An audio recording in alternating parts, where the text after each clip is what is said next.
So, ayan guys, welcome back to my channel. Ayan, matagal din akong hindi nakapag-vlog. Dahil nga guys, ako ay pumunta na dito sa Ireland. So, kung gusto nyo malaman kung ano yung trabaho ko dito sa Ireland, ako ay isang full-time carer. Pero pagka meron akong bakanting oras guys, ako naman ay nag-i-extra as seamstress or sewer dito sa Navan sa shop. So, alteration shop siya. At dahil nga hilig ko talaga guys ang pananahi, bumali pa rin ako dito ng makina. Ito yung aking nabili at saka yung 3 threads ko. So katulad nito guys, ito ay take up or putol ng pantalon. At sa shop guys, yung single namin dito ay 15 euro, which is equivalent na siya ng 900 pesos sa pera ng Pilipinas. At dahil nga ito mga kakilala ko lang din, mga kaibigan, dinadala ko na dito sa bahay guys yung mga pa-repair sa akin, hindi ko na dinadala sa shop. Ang single ko naman sa kanila ay 10 euro. So yung 10 euro na yun guys, 600 pesos pa rin sa pera natin, o diba? Ang laking diferensya.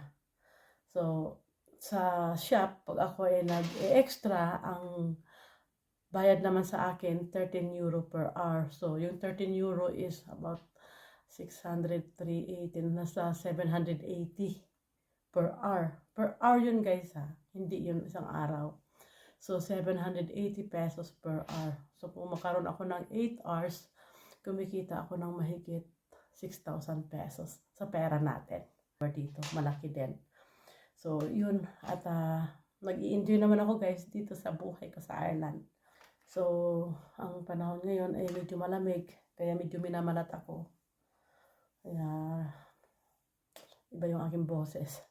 So gagawin ko lang to guys, saglit lang naman to. At bukas kasi maaga pa yung aking pasok, gawa na may pasok ako sa caring.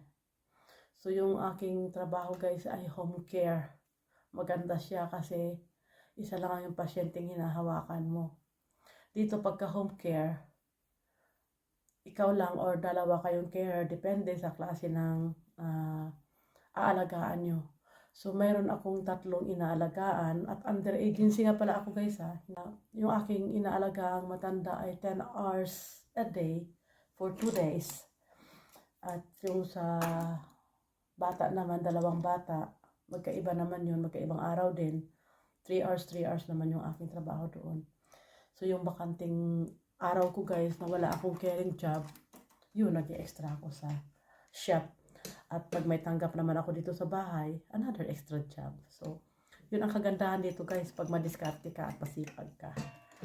Kaya yung mga kinikita ko dito, never kong kinita sa Pilipinas. Kahit na sabihin ko pang gown ang ginagawa ko, hindi ko kinita yan dito.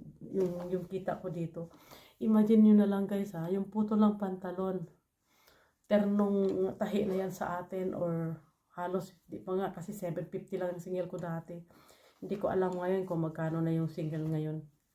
Pero dati 750 lang. Yun ang nakakaano naman dito sa aking ano. Kasi yung motor niya, diba? Ayan. Hindi maririnig yung motor. Maririnig nyo lang yung tunog ng makina pag tinatahi. Pero yung motor, wala kayong maririnig.